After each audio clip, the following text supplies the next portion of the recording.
Intermediate fasting ही concept वेस्टर्नकडनं आली आहे असं म्हणतात, पण आपण पूर्वीपासूनच ही कन्सेप्ट ही फॉलो करतो आहे. आपले जुने लोक हे रात्री 7च्या आधी जेवण संपवायचे आणि दुसऱ्या दिवशी 12च्या नंतर खायचे.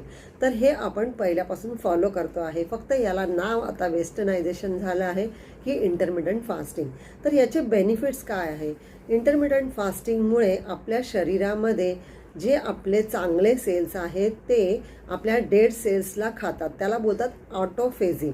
ऑटोफॅजीमध्ये चांगल्या प्रकारचे सेल्स आपल्या शरीरामध्ये जे आहे ते डेड सेल्स जर आपल्या शरीरात कुठे पडलेले असतील तर ते त्यांना खातात. अशा प्रकारे कचरा आपल्या शरीरामधनं साफ होतो आणि बरेचसे डिसीजेस हे कमी व्हायला मदत होते. तसंच वजन हे फास्ट कमी व्हायला मदत होते.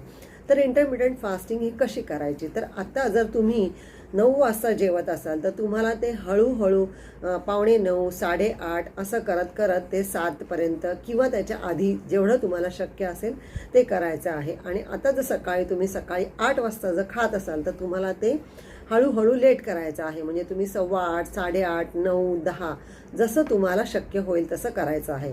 सडन चेंजेस करायचे नाही, ते तुमची बॉडी एक्सेप्ट करू शकत नाही. तर अशा प्रकारे तुम्ही आधी 12 तास, 13 तास, नंतर 16 तास हळूहळू करून बघू शकतात.